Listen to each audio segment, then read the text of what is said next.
Good morning, and welcome to the opening plenary. I'm Roger Schonfeld from Ithaka SNR. It's my honor to introduce this fantastic panel that we have this morning. As you can see in the program, I sought to assemble leaders from the largest publishing organizations in our sector. What you may not realize is that I was really looking to build a panel with participants sharing the same first letter of their last name. We have 3 V's, which has made the alphabetical order here quite complicated. Let me introduce, I have Judy Verses from Elsevier sitting to my right, Veinstein from Clarivate, and Vrancken Peeters from Springer Nature. It's a fantastic panel. These large publishing organizations that we see represented here, they grapple with some of the most vital issues that face our sector because of their scale. They help to drive the agenda for many of the others, both in the library and the publishing communities. And they also are targets for influence and advocacy on important issues that we all need to grapple together with or on. I'm thrilled to bring their perspectives on several key issues to the Charleston community today. So welcome. Thank you for joining. So I'm going to start right away. I want to start with a question about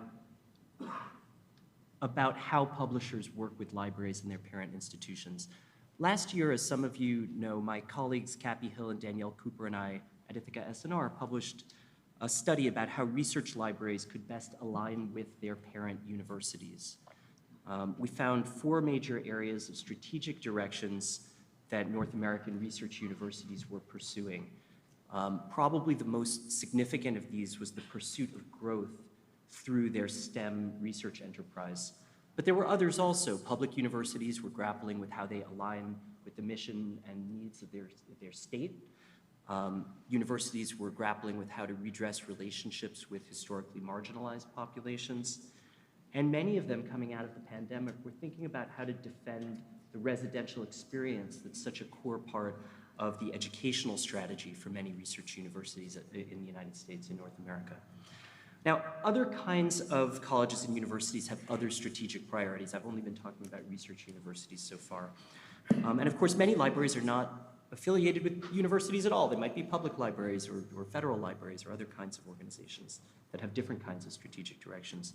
So the question that I want to start with to the panel is, what are the major ways that your companies help libraries to generate value for their parent institutions? So in ways that help libraries be more valuable to their universities or colleges that are their parents. Who'd like to start? I'm happy to jump in, and Roger, you hit the nail on the head as you're talking about the different types of institutions and the different goals that they have based upon it.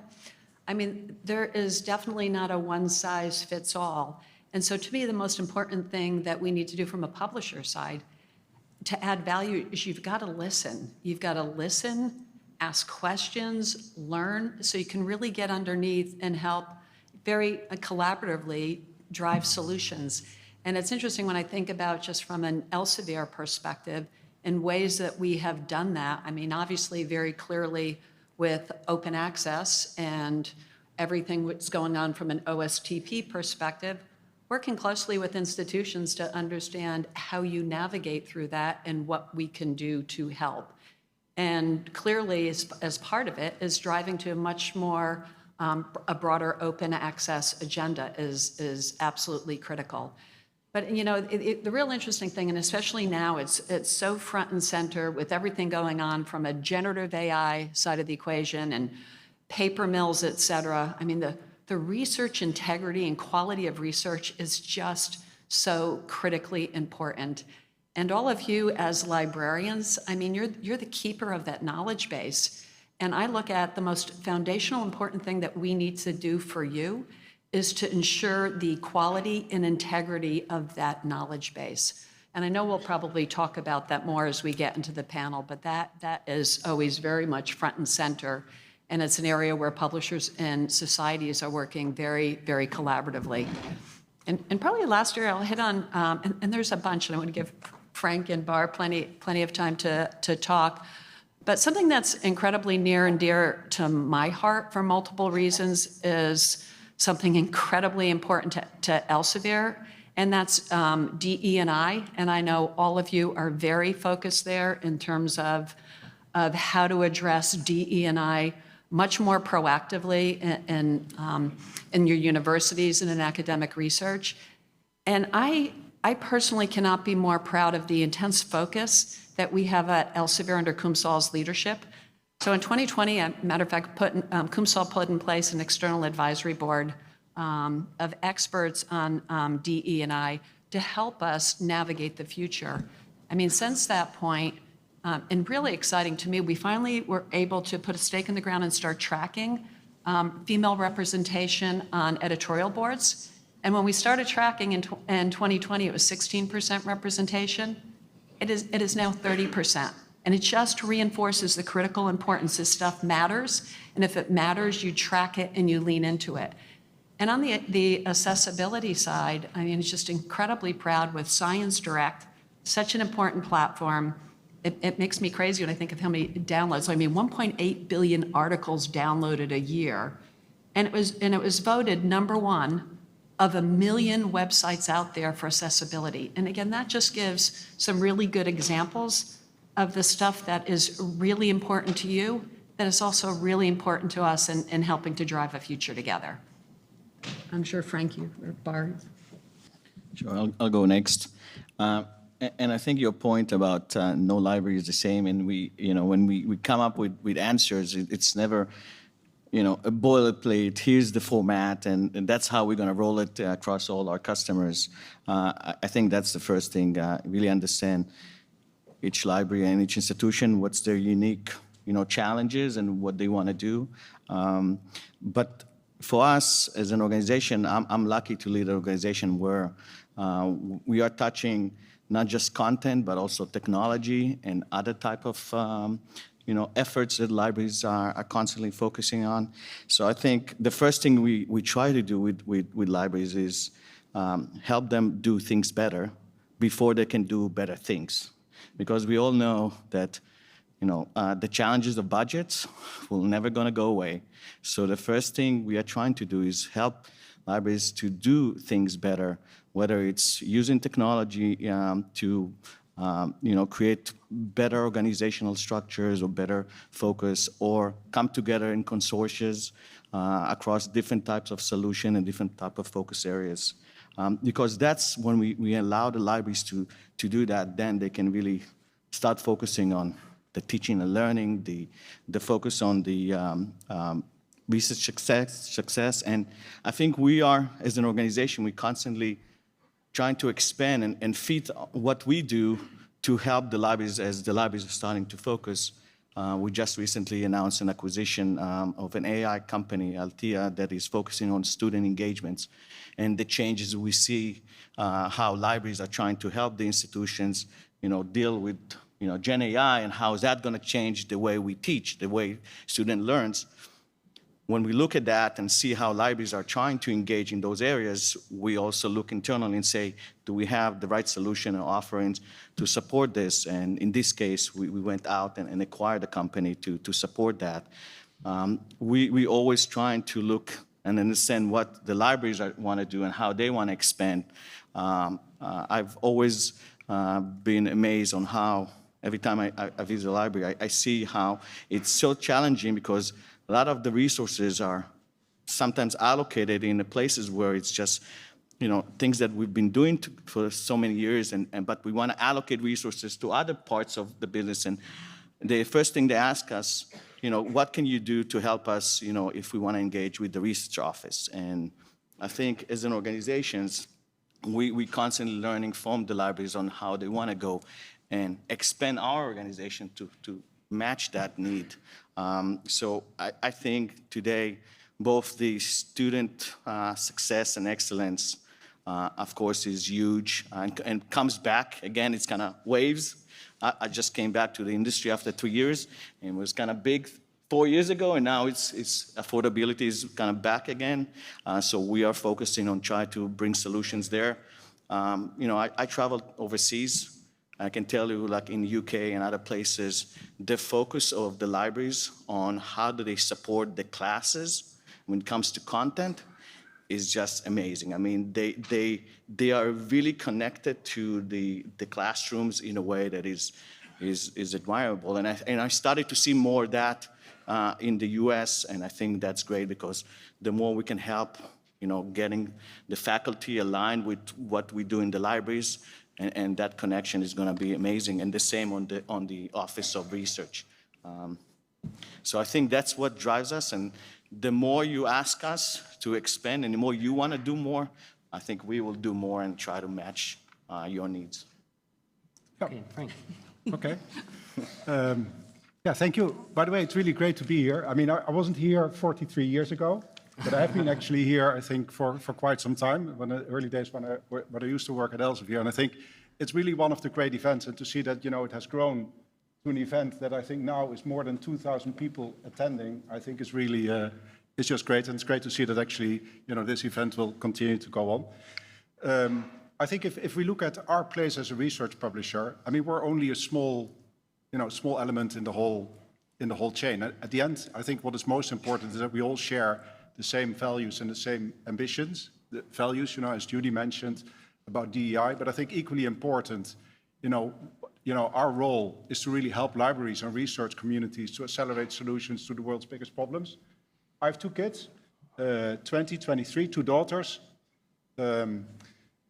They're beyond, let's say, what people would call the difficult age. But at the same time, I think, they're entering into a world which has much more challenges than I think we had when we were growing up. And I think all of us in this room had when we were growing up. And I think it's really our responsibility to work together to find solutions to those problems. And that's where, I think research is key to actually finding those solutions. And that's what we're here to help you to spread knowledge and give access to knowledge in your universities. I mean, at the end, of course, budgets are tight, and that means that, are you getting value for the buck, so to say? And in my view is, if you look at usage, and I think, I'm giving some Springer Nature examples, but I don't think it's that different for Elsevier or for Wiley or anybody else. I think access to information has really exploded over the last couple of years. I think on our case, for instance, we have seen an 80% increase in usage over the last 4 years, driving cost per downloads down with about 30% on average across the globe, 40% increase of citations. I think also the whole, helping libraries to make the transition from subscription to open access is all about creating more visibility for research. I think some examples, we have one big consortia here in the US, which prior to having a transformative agreement had globally about 1.5 million downloads on their research. And after 1 year, they actually have on that same research 4.5 million downloads. And I think we saw the same. I mean, this morning was a press release about Deal in Germany. And if you look at the start of Deal, initially we had about 9 million downloads on the research that was published from Germany globally. And after opening it up, it's actually 50 million. So it just shows that, if we work together, we can actually achieve a lot more in spreading knowledge. Finally, I think, we, as many other publishers, I think have what we call account development teams that work with you guys to help you to navigate in this fast-changing world. And I think in our case, I think we have probably done about 300 sessions so far in the US. We have, I think, had 25,000 people attending. So yes, I mean, I think you guys are extremely important for us. Yeah, maybe that's enough for now. That's very helpful. Thank you all 3. Now let's turn to recognize one of the aspects of scale that your companies each bring. Each of them is a highly international, if not a global business. And there are a number of different regions around the world with varying needs, whether because of the policy environment coming from their governments, the level of wealth that the countries or regions possess, the development of their levels of development of the research ecosystem in those areas. So North America, which many of us think of as the main part of the world, or our part of the world anyway, is only one of the geographic markets that your companies serve. And I think that's a very important aspect of what we can talk about here today. So I want to ask each of you, how is the North American academic market doing? What are some of the shifts or developments that you expect to see in the future? And how, if at all, does that differ from what you anticipate elsewhere? Bar, maybe we'll start with you, if that's okay. Sure. So for us, obviously, and I think the same, the North American market is the large market. And obviously that's a big focus of what we do. And I think we definitely seeing some very exciting things taking place. If you look, yesterday my team had a session about Gen AI and what we do with Gen AI. It was a standing room only. It was we were like everyone were packed because so many people wanted to come and kind of hear and ask questions about what we do with Gen AI. I think there's a great opportunity in North America to lead the way. I think we will be leading the way on what Gen AI can do in our industry. I think there's obviously also it needs to come with the right regulation and the right transparency. And I think it was great to see just the other day Biden's put the executive order about security and how we're treating the AI technology. I think we have to. And I think we will, in North America, lead the way on both on how we leverage the Gen AI versus how to make sure it really delivered the right things and not risk things that we don't want to risk. So I think that's definitely a place where I see us leading the world in this perspective. I think if you look at things around research, I think it's a bit of an alarming situation right now. We just, we don't see in North America enough of what we need to see, I think, in research. Clarivate just published a paper on kind of showing the trajectory of research in North America in the last 15 years comparing to Europe and China. And I think it should be alarming. If you didn't read that paper, you should, because China is there, not rising, but actually already there in that perspective and continue to invest. I think that my colleagues also traveled to China. That's the only place in the world they have new universities established, new libraries, versus cutting and shrinking. So I think that's a place where I think we have to be careful, and not just careful, actually take a note to that and make sure we pay attention.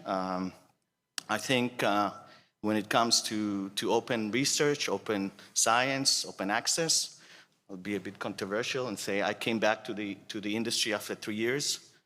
I don't think I've seen enough of a change there, to be honest, on the impact that we all hoped that openness will deliver.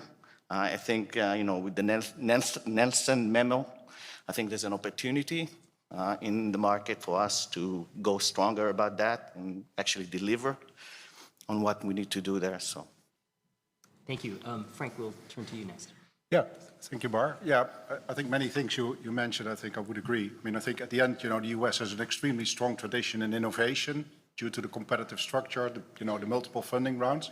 But at the same time, I think it is fair to say that, others have moved faster. Just to give some stats, I think if you look at the total global article market, which is about 2.5 million articles published every year, 750,000 are actually coming from China, and about 450,000 are coming from the US. So China is actually significantly larger, and if you add up all the European countries, it's about 500,000. So that just shows, and also if you look at areas where actually China is leading, in what we would call, mathematics, physics, and applied sciences, they have a market share globally of about 30%, the US about 10%. If you look at, let's say, medical and life sciences, about 18% versus 16%, and of course in social sciences, the US is much stronger.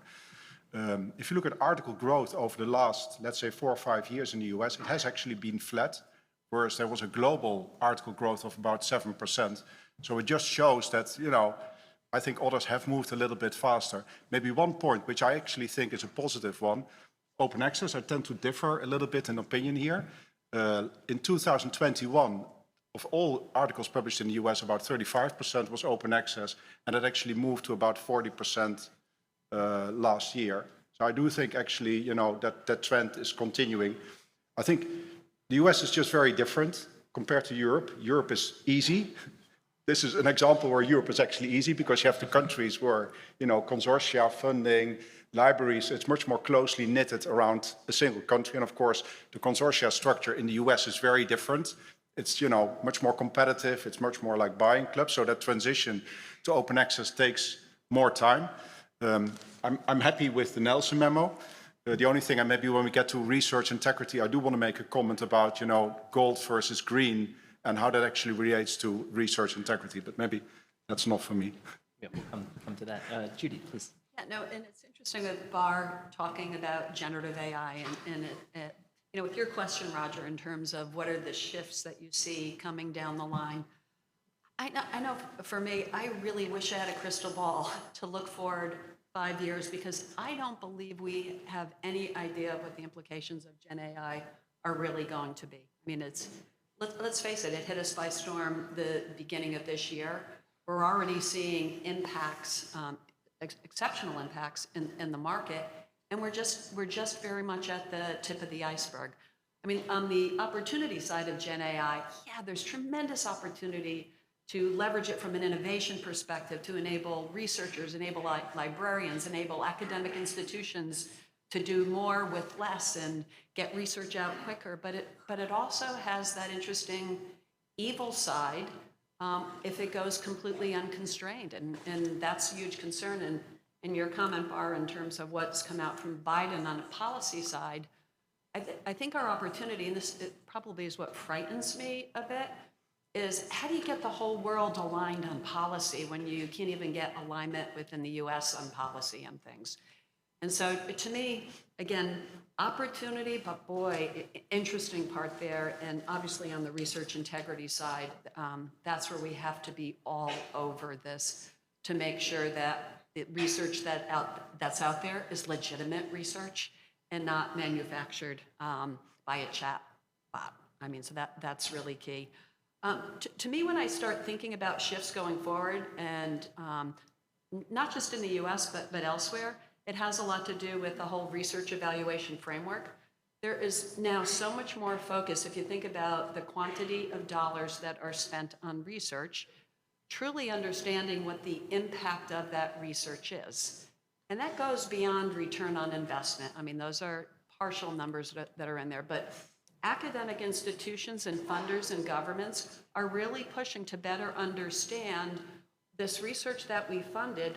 What has it done? What's the impact, whether it's on SDGs or other societal benefits? And that's going to be really critical for all of us. And that's where my personal belief is technology, data analysis is going to play such a key role to get there.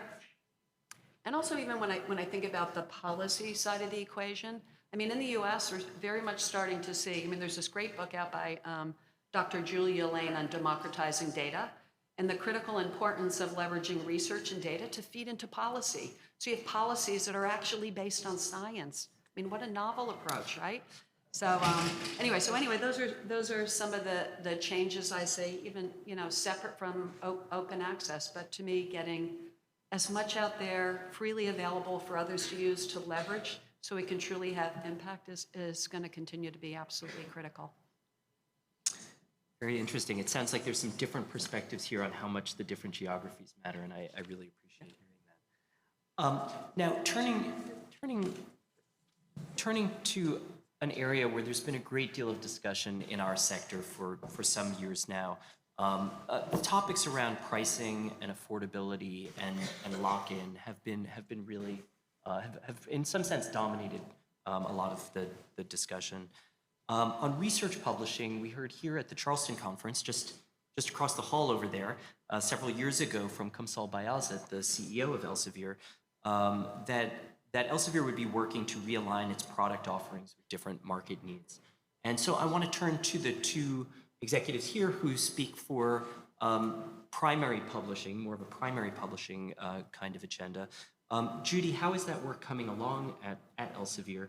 And then Frank, I'll ask you to say a little bit about your perspective on whether that's the same kind of approach or you see things differently. So Frank, going to give his perspective on Elsevier? if he likes, that would be great. Yeah. I don't mind. And I've been with Elsevier for 18 months. And so I was not part of Elsevier, and Kumsal gave her keynote here 5 years ago. But I was with Wiley at that point. So you would expect that I would have read through Kumsal's keynote.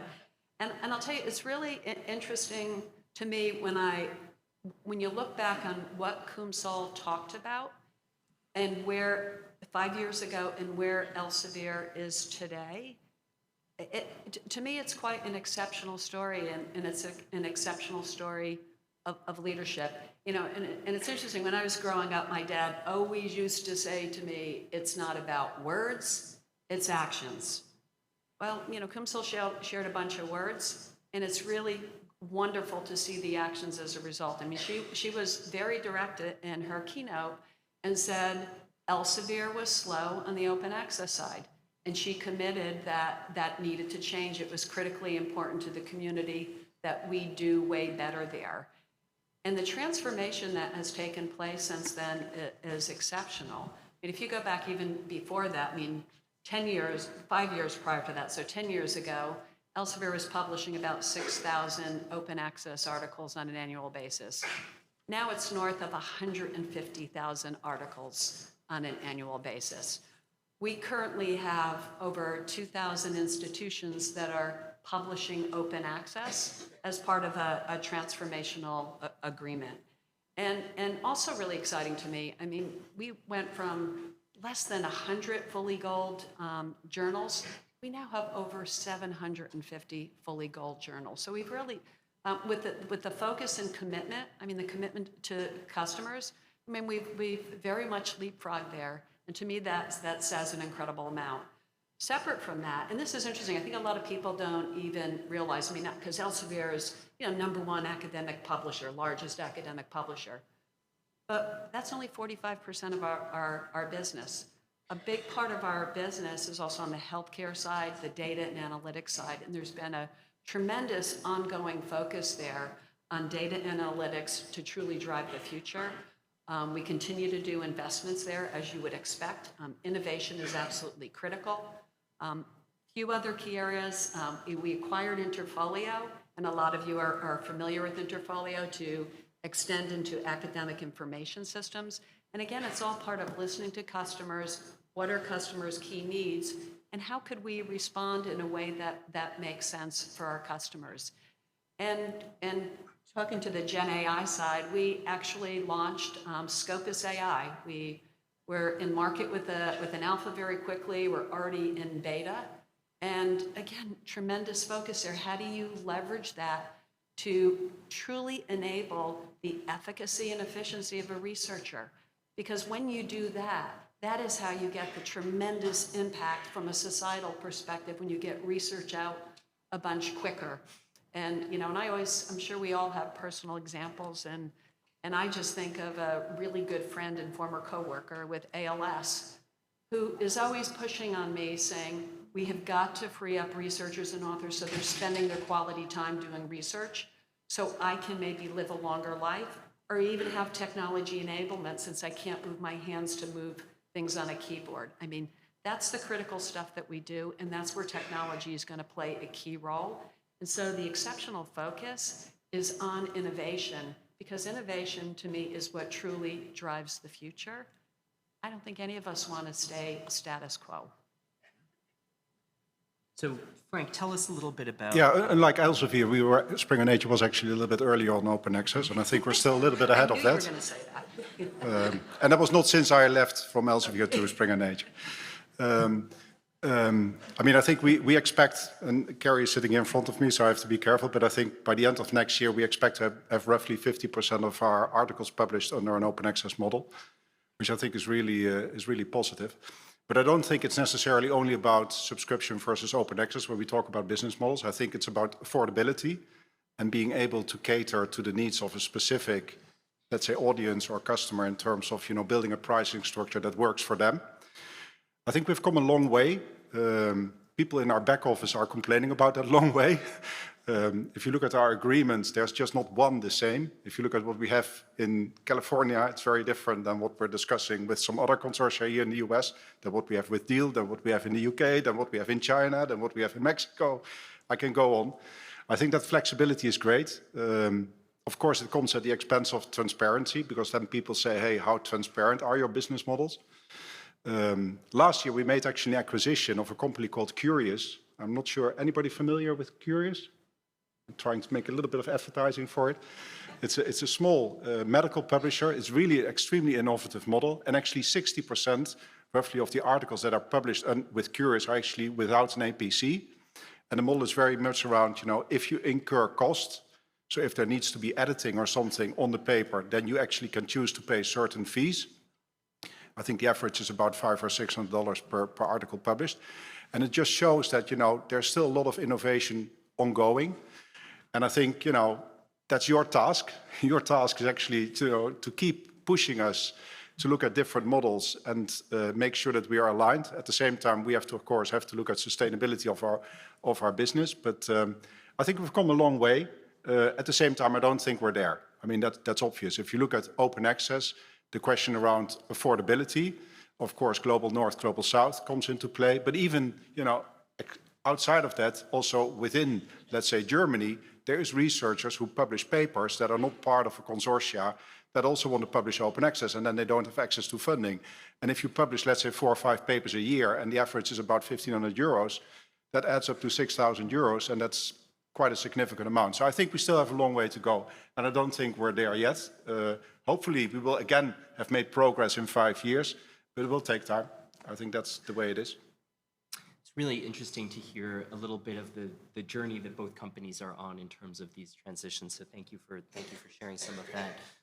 But staying on this topic of pricing and affordability and lock-in, separately, both Elsevier and Clarivate have, I think many people will recognize, have very large footprints in platforms and services and analytics. Judy, you've mentioned 1 or 2 of them, and Bar, you have as well.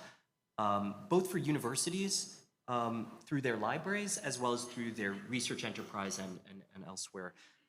Many of us, I'm one of them, many of us have been concerned about the switching costs and the lock-in that can result from some of these models.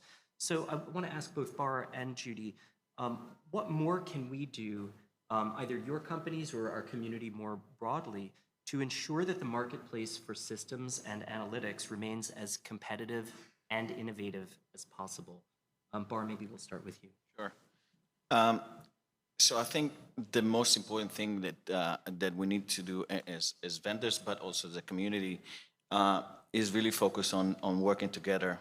I think this market and this industry is so different than other industry with the way everyone is collaborating. And I think this is constantly what I reminding my team about. We have to collaborate. We have to have stronger ties between companies that sometimes compete and many times collaborate.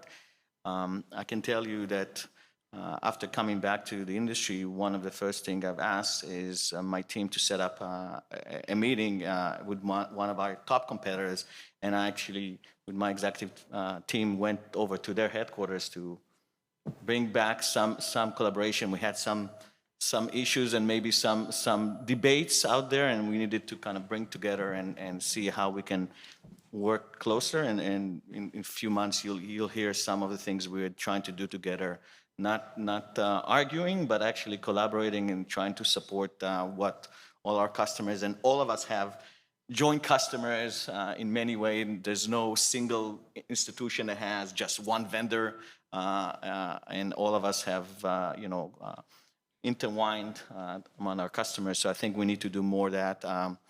On Tuesday, I'm going to another vendor, competitor, collaborator to meet in their headquarters to also, again, try to find ways to do things together better. I think we need to work harder with the industry, and I think that the likes of the works of NISO and other entities that are focusing on setting up the right standards. So when we do need to work together, or when we integrate, it's as seamless as possible.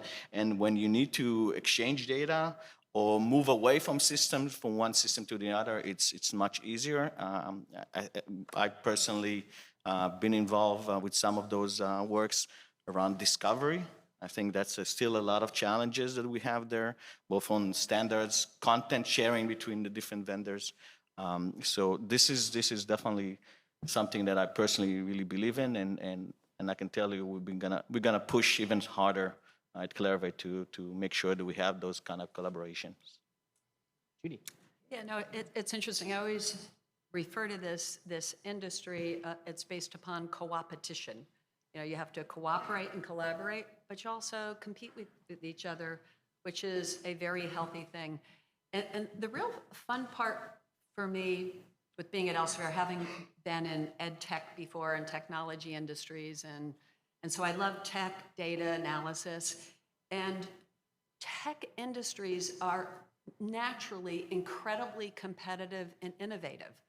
That's called survival. That's called building the future. I mean, if you talk to software engineers, I mean, they're all about building the next best, greatest thing. So to me, that kind of naturally happens in this space that we're in, which is incredibly exciting from a customer needs side of the equation, because you want companies that you're working with to always be focused on how to help you take it to the next level and how do you leverage innovation. And I talked a little bit about the research evaluation framework and how competition and also technology is going to continue to enable that, so we better understand impact of the knowledge that we create, which is so critical going forward. But it's interesting, I always think about competition and why it's so important you have great competitors through a kind of a sports eye, and having been a bit of an athlete growing up, and I'm sure a lot of you competed in sports, but whenever you compete in a sport, whether it's like running, you're in a race, you want to run with the fastest runners. Because when you're competing against the fastest runners, what happens? You run faster. And so to me, that's a really wonderful thing about this industry. And it's something that you could count on. But I also think as customers, it's something you always push in terms of wanting more and new and innovative ways. Because again, for a company to stay relevant, they have to be meeting the needs of their customers and helping you solve the problems that are most critical to you. So anyway, I foresee a lot of really good, exciting stuff down the line that's enabled by technology. Thank you. So I want to turn now to a question that's, issues come up already, but it's one that I think doesn't always get the attention that I personally believe it merits, in particularly in library and university circles. One of primary publishers' most important roles is to manage the quality of their outputs, and thereby keep out research fraud and misconduct. I really I have to editorialize for a moment. I can't overemphasize what an important role this is, maintaining the quality of the scholarly record. We're swimming today in a sea of misinformation globally, and we count on research publishers and the research publishing sector to maintain those standards, that level of quality. So I want to ask all three of you, you have slightly different windows into this work. Are you satisfied with the work that each of your companies is doing to defend the integrity of the scientific record and promote trust in science? What else would you like to see the publishing sector do? Is there more?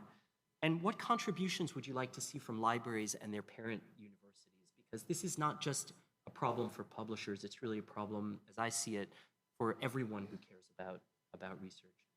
Frank, maybe we could start with you. Yeah, no, happy. I'm actually quite happy with the progress we're making, touching wood, because you never know what's going to happen. But I do think a couple of years ago we started investing quite significantly in research integrity. We built quite an extensive team. It's now close to 30, 40 people. We invested quite a number of millions a year in software to detect articles. So I think that has helped us. At the same time, we have our retractions, like Elsevier has, like Wiley has. I mean, it happens. And that's a shame, because at the end, the most important thing that we as an asset, as a company, but also as an industry have, Roger, as you said, is about reputation. I mean, that's what we stand for. And technology is, of course, having an impact there. By the way, if you look at generative AI, I'm extremely optimistic about it.